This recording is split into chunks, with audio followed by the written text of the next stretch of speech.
उनसे पूछा जाना चाहिए कि उनकी टिप्पणी का क्या मतलब है। रामभद्राचार्य जी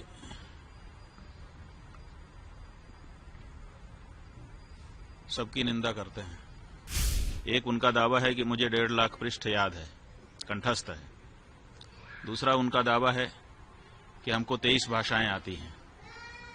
और तीसरा उनका दावा है कि मैंने राम जन्मभूमि में जो गवाही दी उसके कारण फैसला हो गया।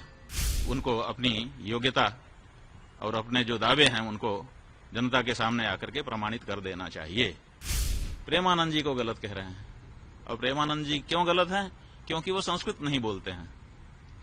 तुलसीदास जी, जिनकी पीठ पर आप स्वयं बैठे हुए हो, उन्होंने भी तो अवधी भाषा में रामचरितमानस लिख दिए। क्या संस्कृत बोलना ही विद्वत्ता होती है? क्या गोस्वामी तुलसीदास जी विद्वान नहीं थे कि वो अवधी भाषा में महाकाव्य की रचना कर रहे थे? उनसे पूछा जाना चाहिए कि उनकी टिप्पणी का क्या मतलब है। रामभद्राचार्य जी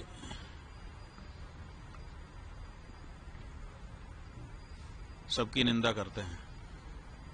पुरी के शंकराचार्य के बारे में कहा है कि रामचरितमानस में तुलसीदास जी ने जिस तुलसी पीठ पर वो बैठे हैं, उसी तुलसीदास जी महाराज ने रामचरितमानस में लिखा है, सब कर निंदा जे नर करहीं, ते चमगादड़ होई अवतरहीं। तो सबकी निंदा करने से चमगादड़ की योनि में जाना पड़ता है, ये बात तुलसीदास जी महाराज कह रहे हैं। और उन्हीं तुलसी जी के नाम पे पीठ बना करके बैठे हुए रामभद्राचार्य जी सबकी निंदा कर रहे हैं। क्या उन्होंने ये एक चौपाई पढ़ी नहीं है, या फिर उस चौपाई के कुछ और अर्थ उन्होंने समझ लिए हैं? ये तो उनसे चर्चा करने पर ही पता चलेगा। रामभद्र जी ने कहा है कि उन्हें 1 लाख क्या कहते हैं श्लोक आते हैं, तो क्या कहेंगे आप?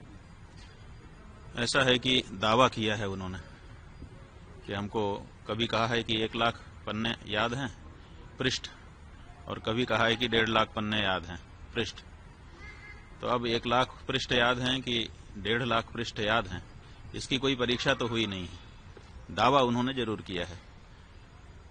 उन्होंने 3 दावे, वैसे तो अनेक दावे किए हैं, लेकिन 3 प्रमुख दावे हैं। एक उनका दावा है कि मुझे 1.5 लाख पृष्ठ याद है, कंठस्थ है। दूसरा उनका दावा है कि हमको 23 भाषाएं आती हैं। और तीसरा उनका दावा है कि मैंने राम जन्मभूमि में जो गवाही दी उसके कारण फैसला हो गया। लेकिन इन तीनों दावों की पुष्टि अभी नहीं हुई है, क्योंकि 1.5 लाख पृष्ठ उनके कंठ में हैं। कभी परीक्षा तो हुई ही नहीं है, तो बिना परीक्षा के दावा ही है।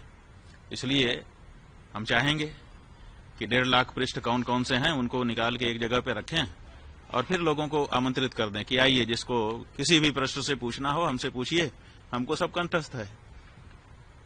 150 पृष्ठों से 1.5 लाख पृष्ठ याद हैं, तो कम से कम 150 पृष्ठ एक बार पूछ लिए जाएं, कोई भी पृष्ठ, और उसके बाद अगर वो सब सुना देते हैं तो सब लोग जय जयकार करेंगे, हम लोग भी जय जयकार करेंगे, है ना।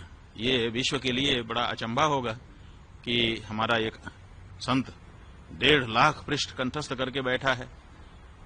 तो हम चाहेंगे कि अब ये मौका आ गया है कि वो 1.5 लाख पृष्ठ कौन कौन से हैं छांट दें और उनको एक मेज पर सजा दिया जाए और फिर लोगों को बुला लें। 150 पृष्ठ केवल पूछे जाएंगे। अगर 150 पृष्ठ कंठस्थ उनको हो गए उनमें से, तो हम लोग मान लेंगे कि सब कंठस्थ हैं। वो कहते हैं कि 23 भाषा हमको आती है। अभी तक उनका कोई भी वीडियो YouTube पर खोजने से हिंदी के अलावा दूसरी भाषा में मिलता नहीं है। तो अगर 23 भाषा आती होती तो 23 भाषा में उनका कोई न कोई प्रवचन होता कहीं न कहीं।